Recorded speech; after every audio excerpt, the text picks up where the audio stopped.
Good evening, ladies. It's me, Stephanie, your coach, your curator for women who don't drink. Sorry, I'm just going to fiddle with my tripod. Okay, that's great. Thank you. So I hope you're okay.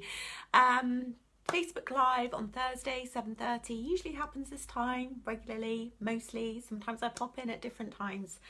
But it usually is always. I try and keep it to a Thursday, 7:30 p.m. UK time. So new ladies, welcome. We have new ladies joining us every week, which is brilliant. So come in, say hi, have a look around. There's a welcome video pinned to the top of the page. Please watch that. It also explains where everything is on the page. So there's lots and lots of free resources in the files section to help you get started if you're really early on in your alcohol-free journey, or maybe you're just thinking about reducing. Lots and lots of stuff to help you in there, okay? If you can't find anything, ask and we'll try and point you in the direction. We have our next alcohol-free challenge starting on the 20th of August, 7-day alcohol-free challenge. I'm going to do something a little bit different. I've got an idea formulating in my head. I'll let you know, but hopefully that'll get us all a little bit motivated, so that will be good. Right, tonight's video is a bit of a meaty one. It's a bit different. Might be a little bit controversial, but I know you don't mind that. So it's been requested by a lady for me to talk about seemingly irrelevant decisions. So I'm going to give you quite a little bit of background on that, quite a bit of context sort of around the research and behaviour and why we do what we do, which is really quite interesting actually. So here we go. So seemingly irrelevant decisions, that's those like, imagine you've been alcohol free for 28 days, you come home from work, you open the fridge, there's a beer in the fridge and you reach for the beer. Wrong place, wrong time type of stuff. I was aware of how easily something could happen. A few years ago I was having a difficult time, and I knew I was having a difficult time because I was having lots of cravings, lots of thoughts, very unusual for me. And I had one of those like perfect storm moments where I'd had probably a horrendous week, and a friend of mine drove past and waved, and it was somebody that I know that I would have been able to get some goodies off, go to the pub and have some fun. Not fun. Obviously I didn't, but it's that classic sort of, I could have done, and then that would have been one of those, if I'd have done it fast, if I wasn't aware, if I wasn't paying attention, seemingly irrelevant decision, okay? We all do it. We're human beings. And actually, hopefully this is going to give you some background as to a lot about my ethos, about I'm quite gentle, it's about compassion, it's about supporting you, it's about focusing on the positives. I talk a lot about habit because alcohol, there's so much habit involved. Self-care, particularly not giving yourself a hard time, focusing on progress, not perfection, because actually this stuff takes time. It isn't a quick fix. You're not going to get it first time. Well, some people do, and that's great, but actually for a lot of people they don't, and do you know what, that's okay. All right. So hopefully this is going to help. So with alcohol, as I said, habit is huge. Now let me give you some background. I'm going to say addiction so that you understand what I'm saying, but really it's sort of like, say, problems with drugs or problems with alcohol.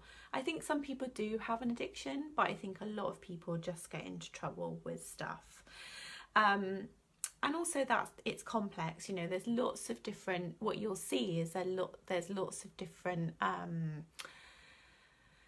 research and method and things about what addiction is and where it comes from, but actually it's really complex, and you'll see me comment about that when people talk about, is it genetic, is it childhood trauma, all this type of stuff.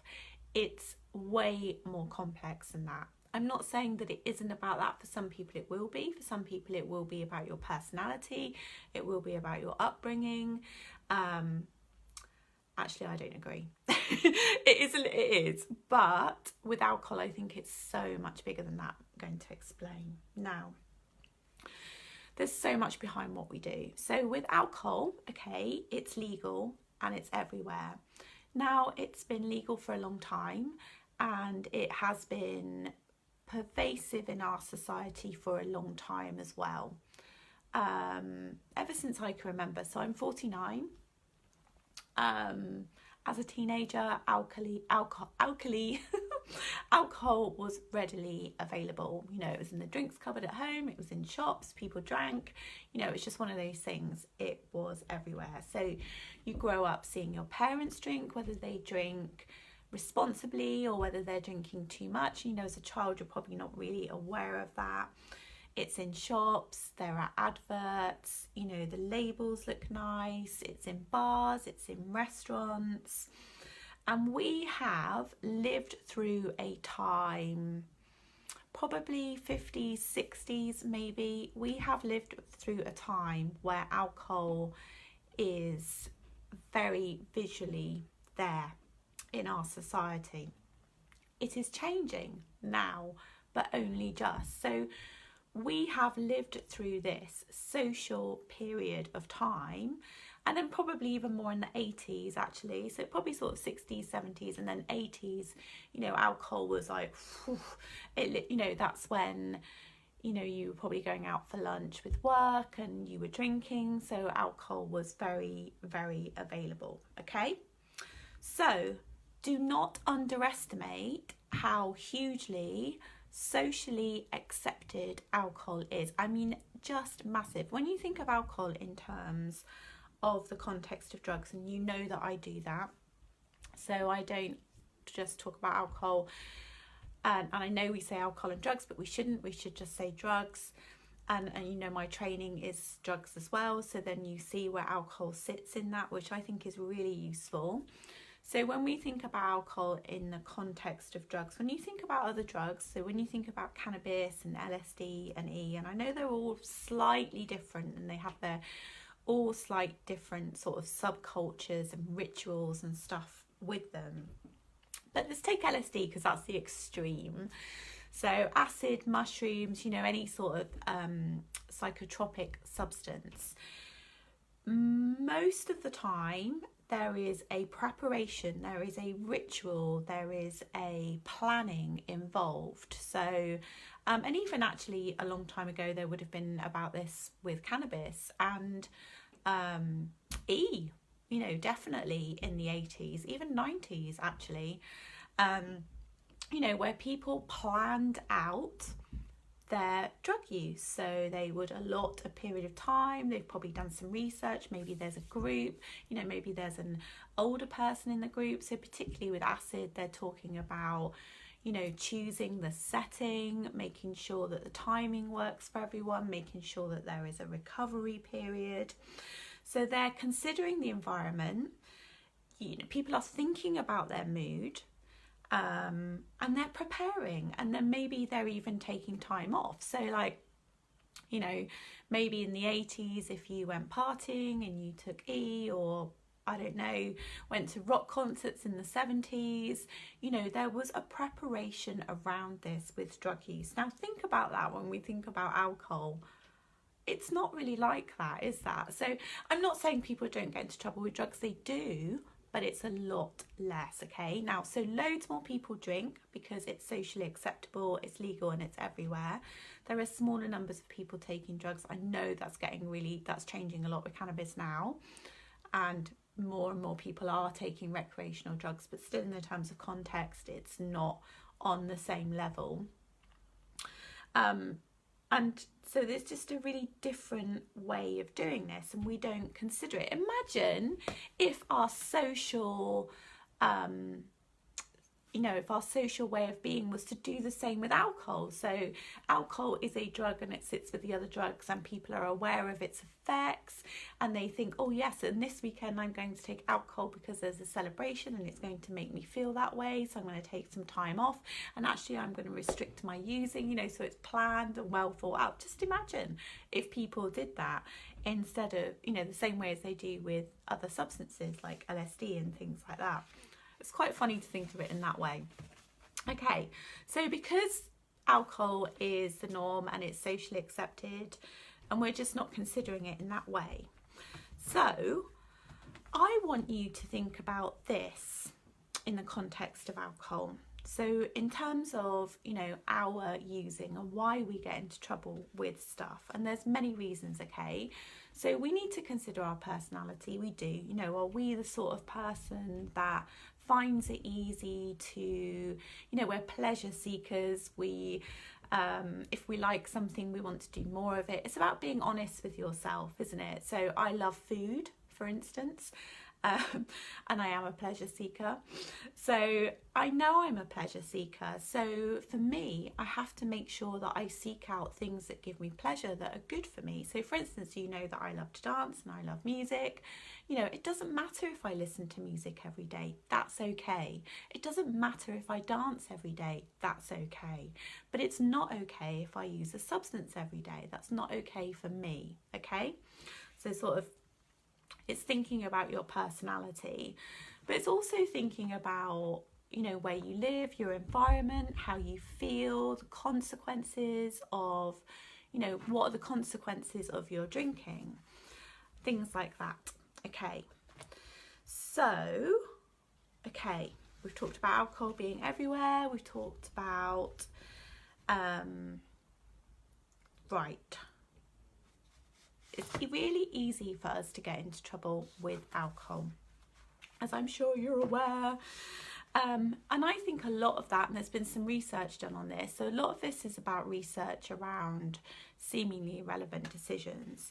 And it's that context of there are rules around, most of the time there are rules around illicit drug taking. There aren't rules around our drinking. In the UK, there are no rules around our drinking. I don't know about other cultures, and actually that's quite interesting because I think France is different, Spain is different again. I don't know what it's like in America, but it's not the same. Now, when we think about impulse decisions, okay, we're not being objective and we're responding to the external offer and we're seeking relief for that, okay?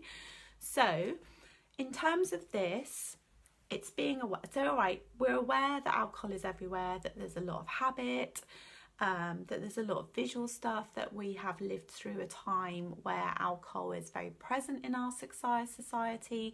So it's not just about our personalities, and that's why I bang on and on and on about habit, you know, and that's not to make an excuse and go, well, you know, it's not my fault I drink. That's not what I'm saying at all. I'm saying be aware. Okay, so that means we need to be even more present, even more aware, and that's one of the things that I teach, you know, quite a lot in my coaching and also in my online program. It's about slowing things down. It's about getting to know you. It's about being aware. It's about understanding your personality, knowing what works for you. It's about being honest with yourself. It's about your environment as well. It really is. So it's about your friendship group. It's about your environment. It's about your feelings. So it is a lot about self-awareness and learning about yourself, and that's, you know, a big part of what we talk about in here, because, and that's why I talk about progress, not perfection. That's why I talk about it being a journey, because when you start out, you're not going to know everything. You're not going to understand what your triggers are. You're not going to understand how you feel about all this stuff, and that actually when you go and have coffee with a certain person, you feel like having a drink, you know, all those types of things. Or when you have a bad day, you're going to feel like having a drink. These are all things that you're going to learn, okay? So the big things that I can say to you is, you know, about learning about yourself, about being self-aware, about slowing things down, about understanding what your triggers are, and also, and you'll see I put this in the checklist in the file section, checklist for taking a break, I also talk about there not being any alcohol in your house, you know, not having alcohol around you, because that's part of that thing about we've grown up in a time, we've lived in a time where alcohol is very normalized in our society. So when you need to make a change with alcohol because alcohol is causing you a problem, then it's about being very real about that. And okay, do I need alcohol in my house? No, I don't really. Now, I know that's difficult if you have partners who drink, but you can ask them to maybe have a fridge in the garage so it's out of the way, so you're not seeing it. You know, you can do your shopping online. There are things that you can do to help yourself, okay? And that's why I talk about avoidance and not, but I don't want you to isolate, okay? Right, so just checking, I want to recap. There's also something about, so what's really interesting about this, so when they've done research on, so think about other cultures, so think about North American Indians and Maoris, and you know, so primitive cultures where they have used substances in a controlled way. So that comes back to what we were talking about there being rules about how people use certain substances. So they would have rituals, you know, like smoking the peace pipe or doing peyote and stuff like that. Now, when alcohol was introduced to their cultures, there wasn't any rules around this. They didn't have any structure. It wasn't part of their society. And actually quite a lot of these cultures got into trouble with alcohol because there wasn't the rules, there wasn't the structure in place. And that's also a big part of what's happened to us. Now, I'm not making this up. This is part of research. It's fascinating, actually, I mean, it's a huge subject and I could go on and on and on about it forever. But what can you do about it? Okay, so let's just recap on that. It's about you understanding yourself. It's about progress, not perfection. It's about a journey. It's about you learning about your triggers. It's about being real about what works for you. You know, I don't think having alcohol in the house works. I don't think being around alcohol works. Early days, that's all. But that's more about if it's really important that you need to stop. Okay, so if it's really important, so you know, it's a matter of life and death, it's really serious for you and you need to be abstinent for a few months, and you need to do everything you can to help yourself. So I want you to learn about your personality. It's also understanding the drug. So that's a big part of what I do, is the education, which I'm sure you will do, is educate yourself about alcohol. Now, alcohol, you know, mix that with a person, it will affect us all differently. We will all get a different effect. You know, we have happy drinkers, morose drinkers. Some of us get excited when we drink, some of us feel down when we drink. For some of us it's disastrous. So that's that thing about your personality and mixing it with the drug. But it's also about what sort of day you've had, how you feel. It's also considering your environment too and your social setting. Okay, so I hope you have found that useful. Oh, one more thing. So I think, so going back to the primitive cultures where they have rules around how they've used different substances, so rituals where that hasn't been a problem, but then you brought alcohol in and actually it was a problem. There is something about our need to take time out, to get out of our heads, to shut off, okay? So it's thinking about how else you can do that in a structured way, in a healthy way, okay? So it's thinking about, it's making sure that you have built into your week, into your month, week really, I think, definitely once a week, an activity that you can do that allows you to do that, that allows you to shut off, that allows you to get out of your head, that allows you to take time out. You know, for me that's dancing, for some people it'll be running, for others it will be yoga. So I think that's really important as well. Okay, I hope you find that useful. It's a bit meaty, sorry, but I needed to give some background to it. Any questions, please ask, and I will see you soon. Thank you all.